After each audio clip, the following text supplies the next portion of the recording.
Bueno, continuamos en la programación de la radio y ahora abrimos la sesión con los psicólogos. Esta sesión por ahí a nosotros no nos conviene porque nos estudian a nosotros. Nos están estudiando. No muevas mal los brazos, la cara. Yo me parece un anteojo, ¿no? Sí, exacto. Estamos ya en sesión continua y hoy tenemos la visita de la licenciada Cynthia Beller, licenciada en psicología, para hablar un poquito de salud mental perinatal. ¿Cómo le va, licenciada? Muy bien. ¿Quiere que le diga licenciada o le digo Cynthia? No, Cynthia. Cynthia. Bueno, Cynthia, comentanos un poquito qué es salud mental perinatal. Uy, ahí tenemos un disparador para hablar de un montón de cosas. Son varias las cosas.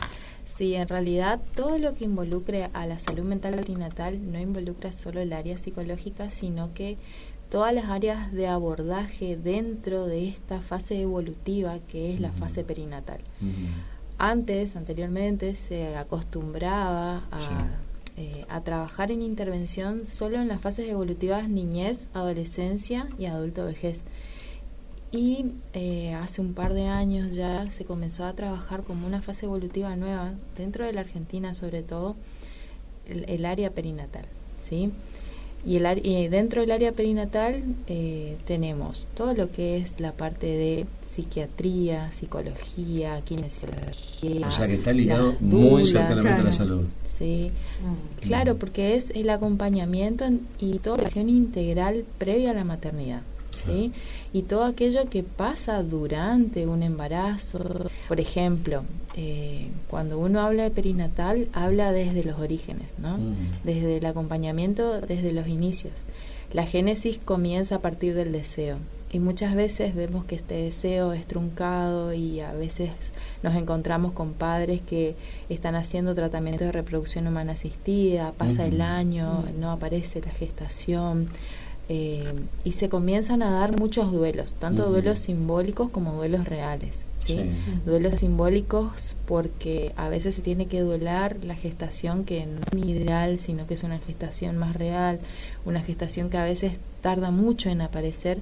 Entonces aparecen los tratamientos de reproducción humana asistida con transferencias embrionarias. A partir de ahí comenzamos. ¿Pero por qué comenzamos a partir de ahí? Porque nuestra mente muchas veces maneja nuestro cuerpo, ¿sí? Hay cuestiones orgánicas que son congénitas y otras que vamos adquiriendo a través del tiempo, a través, qué sé yo, de un accidente, de una situación que hayamos vivido y que condicionan la paternidad, ¿sí? Pero ¿influye también, entonces de que, por ejemplo, estés con ganas de ser papá y que estés hablado dentro de la pareja y con el pasar del tiempo no se queda embarazada la mujer? ¿Influye entonces en la negatividad en que pueda llegar al embarazo de esa mujer? Sí, es impresionante como a veces llegan en el consultorio, ¿no? Personas que, mamás y papás ya desde lo ideológico, desde el campo imaginario, ¿no? Que me dicen, no tenemos ninguna cuestión orgánica, pero no puede quedar embarazada.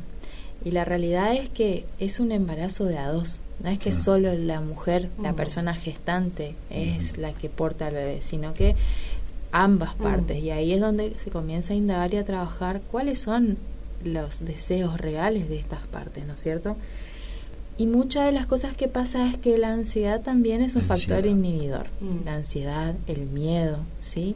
Y a veces, cuando se producen situaciones de ansiedad y de miedo, no prospera la transferencia embrionaria, ¿sí?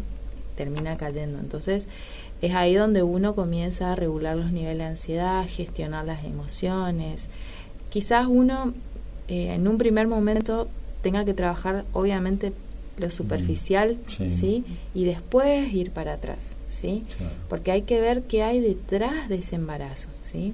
Y es ahí después de esa ansiedad donde entra su trabajo, Cynthia, respecto de cómo asistir a la pareja, de aconsejarla. A ver, antes voy a esperar esa respuesta, pero no sé, tengo una historia para contarle. Tengo un amigo que, me voy a retroceder a unos 8 años atrás aproximadamente, que con su señora se casaron y obviamente el objetivo era que automáticamente ser papá, ¿no es cierto? Claro. Los dos.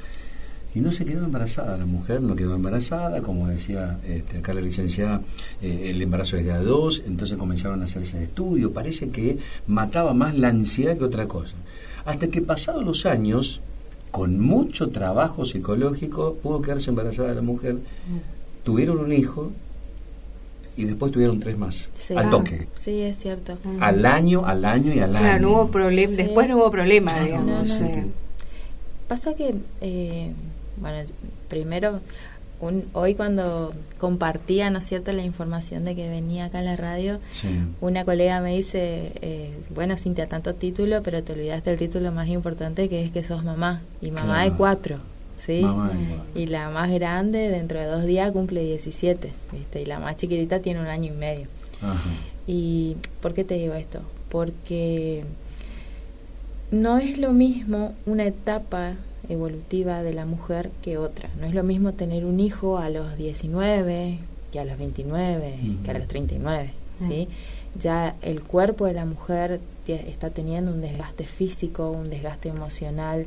No estamos pasando ni siquiera por la misma madurez, claro. ¿Sí? Incluso en la pareja, porque la pareja también va tomando otro color, otra dimensión, otra forma de relacionarse y de vincularse.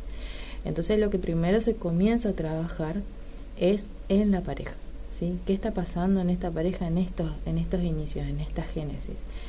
¿Por qué? Después se da el embarazo, ¿sí? Pero ponele que no se dé, y como vos decís, bueno, el hecho que yo también conozco muchos casos, sin mencionar ninguno en particular, por supuesto, donde pasaron muchos años, la mamá no quedaba embarazada, adopta, ¿sí? En este caso adoptaron 2 nenitos, sí, y al año que adoptaron los nenitos se quedó embarazada. Sí, hay muchos casos así. Sí, pero porque también relajamos, bajamos la ansiedad, nuestro nivel de atención cambia el foco, ¿sí?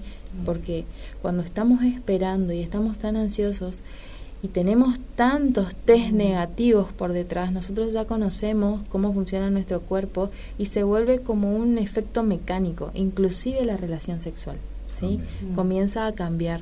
Ya no es lo mismo, o sea, incluso a veces ni siquiera se llega a un coito placentero, porque es como que, bueno, hay que esperar el momento y ya es algo, ya genera como una tensión y una distancia, y en esta tensión y en esta distancia también nos perdemos en la pareja. Totalmente. Entonces, es por eso donde para trabajar la génesis, primero se trabaja con los padres, ¿sí? Con la mamá y con los papás, o con la pareja como esté constituida. Claro. Y después están los casos de todo lo contrario, ¿no? De embarazo que por allí no está planificado, no está buscado. Bienvenidos. Inesperado. ¿Qué pasa en esos casos? Bueno, ahí tenemos una amplia vareta de posibilidades, porque hay mucho embarazo adolescente, ¿sí? Y nos encontramos con varias posibilidades. Mucho embarazo adolescente que quizás inesperado, pero sí bienvenido, y a veces los padres no quieren que progrese el embarazo y hay que hacer todo un trabajo de duelo porque ya vienen después de haber abortado y es todo un duelo para una personita que recién padres hablamos de serían los abuelos. Sí. Hay muchos de esos casos, o sea, yo me voy a remitir a la realidad de nuestra provincia, claro, ¿sí? Claro. También hay otros casos, por ejemplo, donde aparece el embarazo inesperado y donde hay que trabajar toda una cuestión en la madre, sobre todo cuando para ella es inesperado, porque a ver, estamos en el siglo XXI, o sea, si no quieres tener un hijo no lo tenés, claro. Pero ¿qué hay en tu inconsciente para que vos decidas que se dé la continuidad? ¿Y qué hay en tu herencia generacional para que te obligue o te empuje a esa continuidad? Entonces lo que hay que trabajar es a veces podar un poco el árbol genealógico, trabajar los preceptos ancestrales de nuestros padres y del mandato familiar y del que dirán, y también trabajar con la diada. La diada es esta relación simbiótica con el bebé, ¿sí? ¿Cómo se va a dar esta conexión con el bebé? Porque muchas veces un bebé también viene a ocupar un lugar ¿sí? De un ideal, del ideal del hijo, del ideal del abuelo, del ideal del mi hijo va a hacer esto, va a hacer lo otro, se va a llamar así. Claro. O sea, nuestros hijos ya son atravesados por nuestro lenguaje incluso antes de existir. Y nosotros tenemos que aprender también a que hay un duelo muy importante que es el dejarlos ser. Totalmente. ¿sí? Ahí es donde recién comienza todo lo que es esta área perinatal y donde nos encontramos dentro de hoy, ponerle ya un embarazo, y dentro de este embarazo, que tiene 3 trimestres, tiene la fase perinatal, la fase gestacional, después tenemos la fase neonatal, donde se van a dar intervenciones en los diferentes tipos de fases. ¿Por qué? Porque a veces nos encontramos con un embarazo de riesgo, con un embarazo, por ejemplo, como dijo ella, inesperado, ¿sí? Con un embarazo que se presenta con una posibilidad de parto que no estaba preparada dentro de nuestras planificaciones. Sí. Hoy por hoy, viste que las mujeres es como que hacen todo lo que es el PIM, la preparación integral para la maternidad, que es a través, que es a partir de los 7 meses, ¿viste? Donde se le hace un montón de acompañamientos, de ejercicios, se les enseña cómo llegar al parto y muchas veces se le prepara para un parto natural. Claro. Y a veces eso no pasa. Bueno, a mí me pasó eso.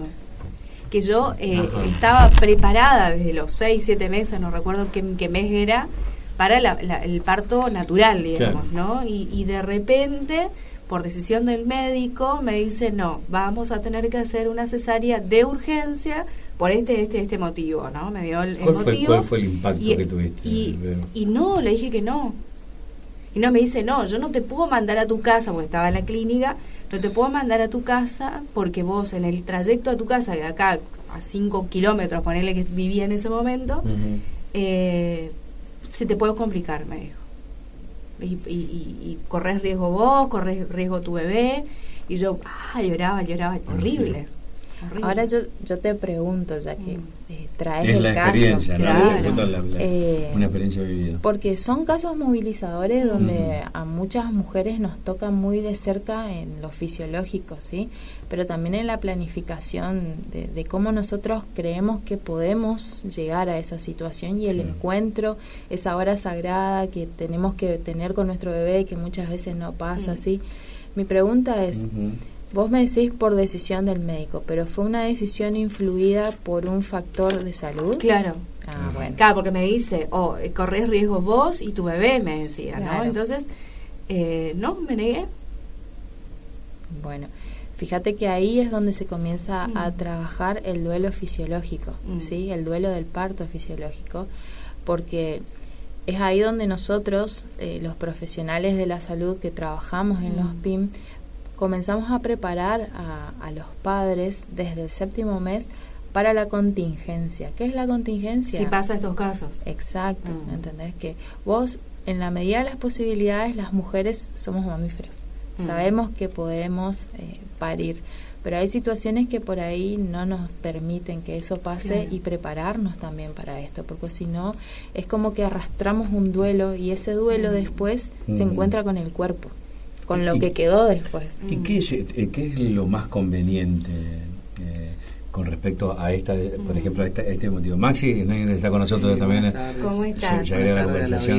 Buenas tardes al equipo. Acércate un poquito más al micrófono, Maxi, de frente. Sí, gracias. ¿Cómo va? ¿Todo bien? Pero sí, excelente, bien. Bueno, le decía antes a la licenciada acá, ¿qué es lo más conveniente en un caso, por ejemplo, de la experiencia de Verónica? ¿Cómo abordar ese momento? Porque, a ver, porque eran cosas decisivas, claro, era ahí o ahí. Claro. Y aparte de todo eso, Vero, porque no solamente es lo que sentís vos, claro. Sino cómo lo tomo yo y cómo debo actuar para ayudarla a ella, ¿no? Claro. Como marido, como pareja, claro. Como papá, como abuelo, como sea, el que esté más cerca en ese momento. Bueno, por eso te comentaba la importancia de los PIM, ¿no? Que es la preparación integral para la maternidad, que se da a partir del 7º mes, donde se le prepara a la pareja para el momento del nacimiento y para las contingencias que puedan aparecer. Bien. Pero también es muy importante poder acompañarlos con algo que se llama entrevista previa al parto, que lo hace un psicólogo, ¿viste? Lo debería hacer. ¿Sí? Dentro de lo que es... hay una ley, ¿sí? Y UNICEF incluso da un manual que se llama Maternidades Seguras y Centradas en la Familia, ¿sí? Está todo este instructivo donde debería cumplirse todo esto para evitar ciertas cuestiones que después rozan lo que es la violencia obstétrica y que, bueno, lamentablemente hoy por hoy está muy en boga también esta cuestión, ¿no es cierto? Y es donde los profesionales intentamos de poner mucha mano en ese campo para evitar estas situaciones. Claro. Después fui muy cuidada igualmente, claro, ¿no? Igual yo sentía todos los dolores, me parece que me dolía todo. Igual soy una persona que golpecito y me duele, digamos. Claro. Pero me negué después el tema de ver la cesárea, digamos, el cortecito. No me quería hacer la curación. Era un paso importante. Claro, 2 meses después me paré al lado de un espejo, digamos, que se veía, un espejo alto, y ahí observé. ¿Y qué hiciste? ¿Te la gastaste a llorar? No, miré, no se veía nada igual, una cosita chiquitita, pero hasta eso me negué. Digamos. A eso me refiero con el encuentro real de lo que queda en nuestro cuerpo, ¿viste? Porque es como que después las mujeres nos sentimos un poco frustradas y a la vez fraccionadas, ¿sí? Y es encontrarnos con lo que quedó y quizás no haber estado preparadas para esa situación, pero él mencionaba algo muy importante, que es cómo ayudar a los papás también en ese momento, porque más allá de que nosotros pongamos todo el cuerpo y cuerpo, corazón y todo lo que podamos, ¿no es cierto?, el papá comienza una diada más imaginaria, ¿sí? Porque no lo siente en el cuerpo, quizás siente los movimientos, quizás hoy por hoy ya después de la pandemia ya pueden estar un poquito más presentes, pero siempre pasa que la mamá entra, en este caso en un quirófano, si es por cesárea, y el papá es el que tiene el encuentro real con el bebé. Le dan el bebé y arreglate. Yo contaba el otro día, ¿no es cierto? Contaba el otro día que yo fui cuando dicen nosotros yo le recibí primero a mi hija, y yo le llevé a la madre. Sí, así que, claro, yo lo vi un ratito. Claro, te muestran y se va. Yo la tuve, yo fui. Miraste cómo le pesaba. Claro, todo completo, tengo la filmación, todo completo. Claro. Pero, a ver, Cintia, en todo el proceso del embarazo, vos nombraste 3 etapas, ¿no? 3 etapas. ¿Cuál es la más difícil?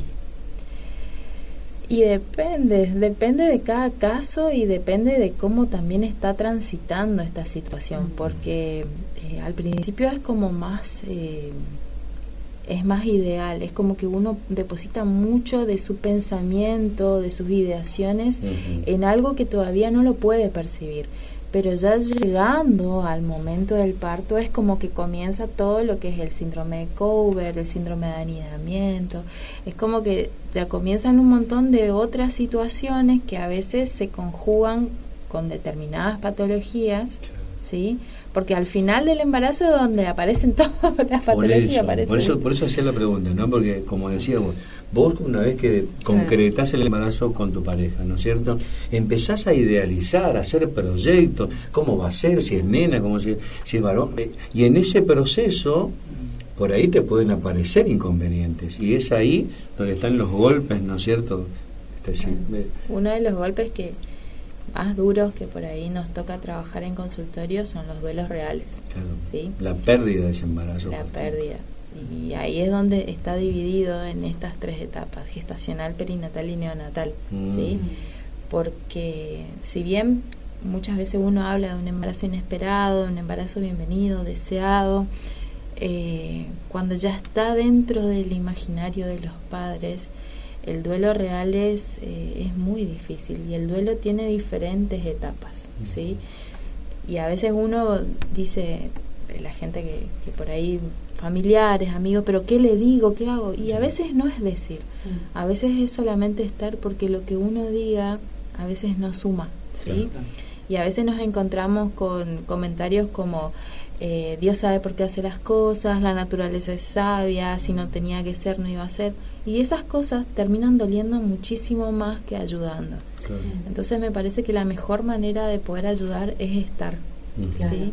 Es estar y darle tiempo a la persona que vaya fluyendo y vaya poniendo en palabras lo que le pasa. Claro. Hablando de esto del duelo, y también pienso en aquellos niños que tienen algún problemita de salud y que tienen que quedarse también, ¿no? En neonatología. También es una etapa post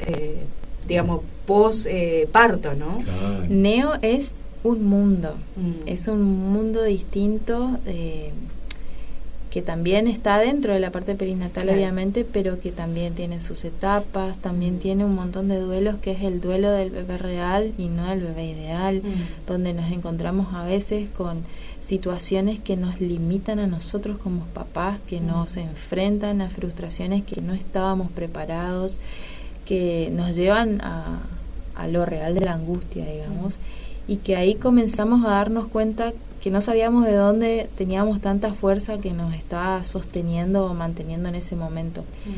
Por eso acá también es sumamente importante acompañar a los papás, porque los papás se sostienen con la adrenalina del momento, ¿sí? Hasta cierto punto. Pero cuando ya se van a la casa, cuando ya todo cambia y se relaja, empiezan los síntomas. Totalmente. Y estos síntomas pueden ser totalmente divergentes, ¿sí? Y después nos encontramos con el otro mundo, que es el puerperio, ¿sí? El puerperio, que no es la cuarentena. La cuarentena dura 40 días y está relacionado al sangrado, ¿sí?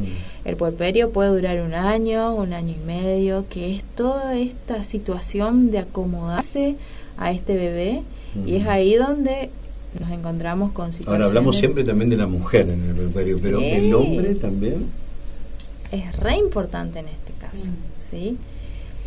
¿Por qué? Porque es acá donde el trabajo previo de la pareja, acá es donde hace foco, ¿sí? Porque el cansancio duele, porque el poner el cuerpo duele, ¿sí? Porque el volver a tener relaciones sexuales no es lo mismo, porque de pasar a ser un cuerpo erógeno a ser un cuerpo que está al servicio de una vida, ¿sí? Es un encuentro real para uno mismo, pero también para el otro. Y nos empezamos a encontrar distintos. Claro. ¿Sí? Y es el momento donde muchas parejas se suelen romper también, ¿no? Sí. Se suelen separar y a veces hay marcha atrás y a veces no, también, ¿no? Sí. Yo creo que en el puerperio todo se potencia, ¿sí? Sobre todo nuestras angustias, sobre todo nuestros enojos, nuestros cansancios, porque realmente lo que duele es el cansancio y el no saber qué le pasa a tu bebé, ¿sí? Yo no siempre me dediqué a esto. Antes yo me dedicaba más a la parte forense, ¿sí? A todo lo que es investigaciones complejas. Y en muchos casos que me tocó intervenir, me crucé con mamás con una situación de psicosis posparto, depresión posparto, mamás que terminaban abandonando a sus hijos o que los terminaban matando, sin indagar en ningún caso en particular, te digo cuestiones de público conocimiento. Estas situaciones fueron las que a mí me llevaron a pensar, o sea, para una especialidad que es la psicología forense, hago toda esta intervención de investigaciones complejas, pero ¿qué pasa en la psique de esta mamá? ¿Qué pasa en el acompañamiento que tiene que tener? Entonces ahí descubrimos que un embarazo y un nacimiento no es para una sola persona, es para una tribu, ¿sí? Por eso la contención siempre es en tribu, y ahí viene la importancia de la función paterna, ¿sí? Que en este momento la paterna más que nada es una función de acompañar, de ser partener, de contener. Paterna o abuelos, claro, abuelos o amigos también, ¿no? Claro, por eso ella, que considero, ¿no?, que ella menciona de función, o sea, es una función simbólica, no es el padre real, el padre biológico o la madre biológica, sino es una función simbólica que cualquiera que cumpla esa función o ese rol lo puede de alguna manera sostener. Por eso es importante poder destacar esto, de que se trata de una función, no es algo biológico, algo determinado por el cuerpo, sino que cualquiera lo puede cumplir. Claro. Exacto. Bueno, Cintia, y tenemos un montón de cosas dentro del área de ella, tenemos un montón de cosas, estaba mirando, pero lo tenemos para 3 horas acá, digo yo, pero es muy interesante. De esas 3 etapas, yo te había consultado cuál era la más difícil, ¿no es cierto? Pero transitar el embarazo entonces con esos roles determinados facilita mucho. Sí, y yo creo que hay otra cosa también, que no se debe romantizar un embarazo o un nacimiento. A veces tenemos mapaternidades blue que significa que hay angustia de por medio, ¿sí? Hay frustración, y hay muchas cuestiones que van a atravesar a estos dos sujetos, ¿sí? Tanto la madre como el padre, Pero fíjate lo importante, ¿no?, de estos primeros momentos, que es la construcción del psiquismo temprano. Porque este bebito está construyendo a partir de esta díada, a partir de esta conexión, a partir de todo lo que se vaya estimulando en este primer momento, ¿sí? Uh-huh. Y nosotros como papás y también como profesionales, haciendo un buen acompañamiento de este momento, incluso desde pedir la asistencia, la contención de un profesional, ayudamos un montón a todo lo que es el vínculo familiar, ¿sí? Muchas veces se trabaja la parte vincular más que nada, no solamente un embarazo o un puerperio. Sobre todo, una de las cosas que por ahí no charlamos mucho, pero que es muy importante y donde se ve mucho foco también en la parte de angustia, ¿no?, y frustración, es la lactancia. Uh-huh. Porque a veces no es una lactancia... no es una lactancia que esté lejos de lo doloroso. A veces es una lactancia dolorosa, es una lactancia donde se complica porque la mamá quizás no tiene pezón o quizás tiene problemas, claro, ¿sí? Irritación, hay un tanto, estrés, ¿no? Entonces son muchos los factores que por ahí influyen en este momento de alimentación. Pero siempre se puede dar, son muy pocos los casos donde la mamá no tiene leche para dar, ¿sí? La estimulación se puede generar a través de la succión, a través de la asesoría, ¿sí? A través de la asesoría no solamente de la asesora de lactancia, sino también de las puericultoras, de la psicóloga. Se trabaja mucho en la parte interdisciplinaria. Por eso nosotros tenemos, yo creé un espacio que se llama El Nido, y este espacio es interdisciplinario, ¿sí? Y así que le mando un saludo a todos los que están escuchando, mis compañeros de trabajo. Contanos un poquito también de ese espacio, bueno, quiénes son los que integran, cómo hacen para contactarlos. Es importante eso para aquellas personas que están pasando por este momento de un embarazo y necesitan asistencia, ¿no? Nos están escuchando en este momento y por ahí necesitan, ¿no? Por eso. Bueno, el nido justamente es un nombre muy simbólico porque habla de anidar, ¿sí? Habla de cuidar desde los orígenes, pero para anidar uno tiene que cuidar primero a la pareja, ¿sí? Y muchas veces no nos encontramos con una pareja real, sino que a veces viene solo la mamá, a veces viene solo el papá, a veces tenemos consultas que está el papá solo con los chicos, ¿sí? Y nos toca trabajar todas estas cuestiones.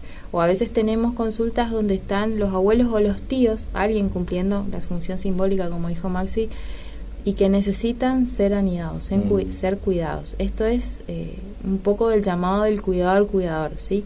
Entonces nosotros como profesionales de diferentes áreas lo que hacemos es cuidar tanto la pareja como el embarazo, parto, puerperio, lactancia, crianza y todo lo que es primera infancia, ¿sí? Entonces nosotros estamos constituidos de todo lo que es la parte de salud mental.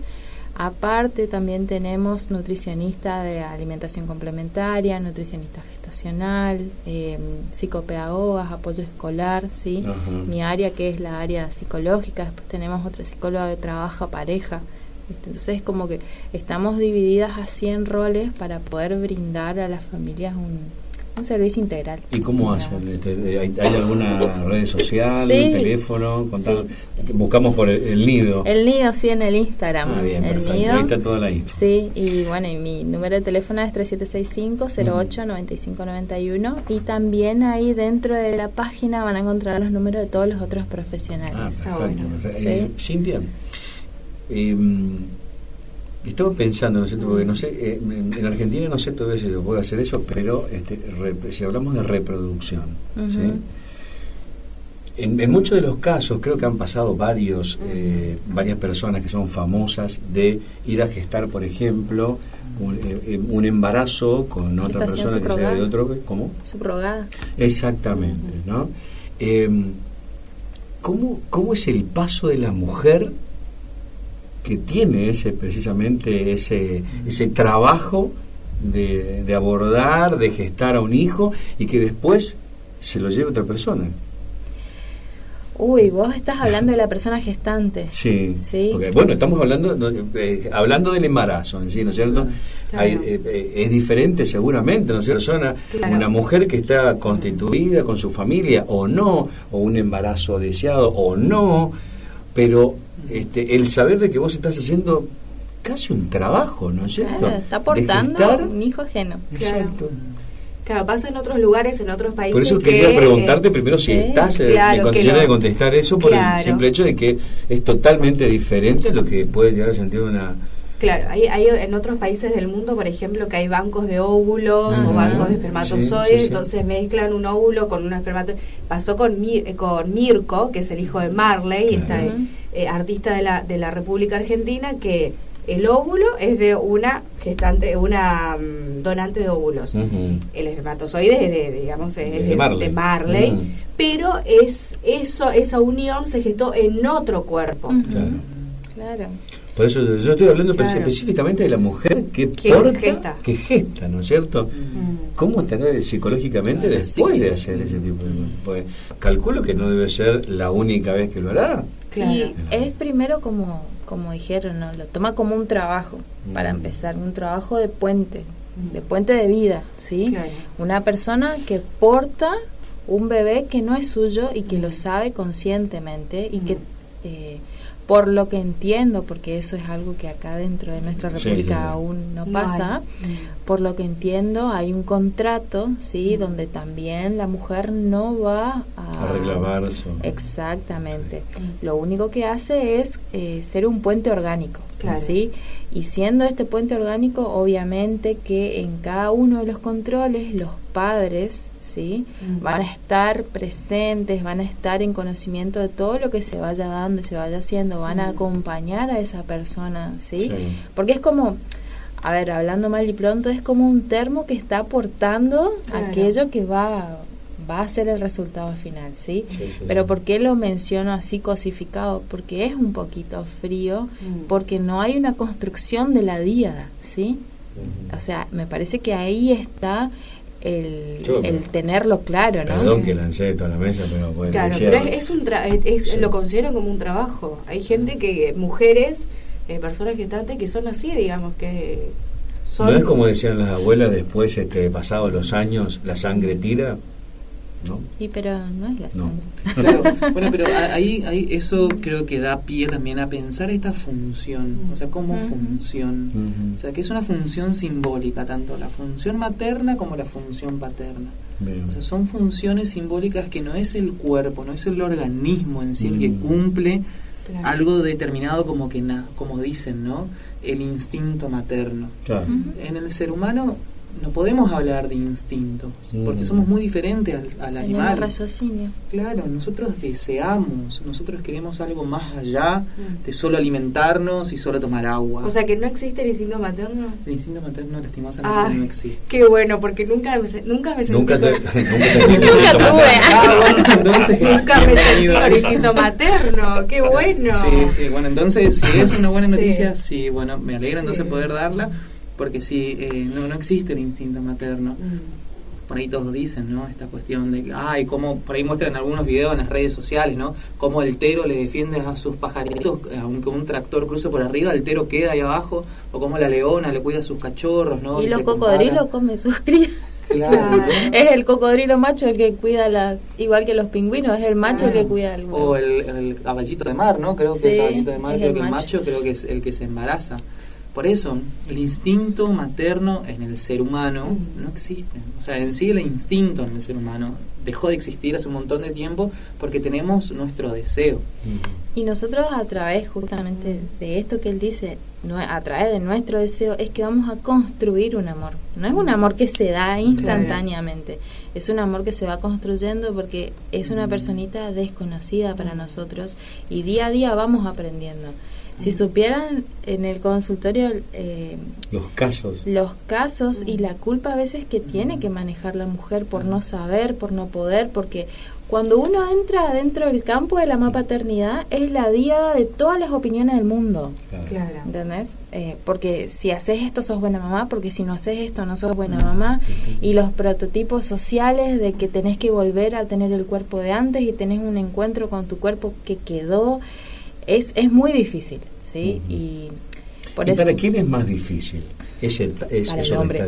Para el hombre, ¿no? Yo digo, para el que aguanta.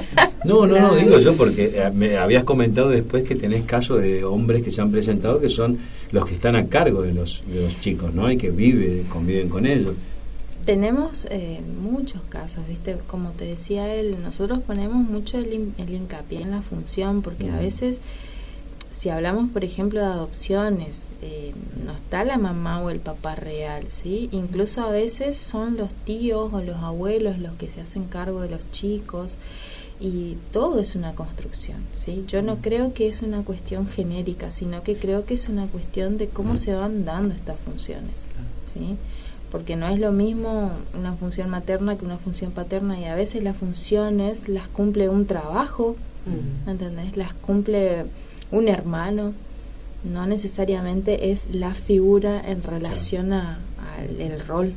Claro. Bueno, eso claro. ¿no? Y ahora viste que la forma de hablar, digamos, o de expresarse de los docentes en las escuelas desde el nivel inicial o guarderías, ya no es mamá, quiero traer tal cosa, o papá tal cosa. Ahora dicen familia o escriben padres en general, digamos, porque antes era mami tal cosa, y si el niño no tiene una mamá o una figura que sea una mamá o un papá, porque hay un tutor, claro, tutor, por ahí está la abuela, claro, ¿no? Por ahí está en una institución también, claro, por ahí una institución de cuidado. Y esto también me llamó la atención, ¿no? En torno a los hijos, a las hijas adoptadas, que muchas veces se dice, pero tiene el mismo gesto del padre o el mismo gesto de la madre, y muchas veces este niño, esta niña es adoptado, y en realidad no es una cuestión de una herencia genética, los gestos o las acciones o las gesticulaciones, ¿no? Por ahí es lo más conocido. Pero eso da cuenta cómo es una construcción simbólica.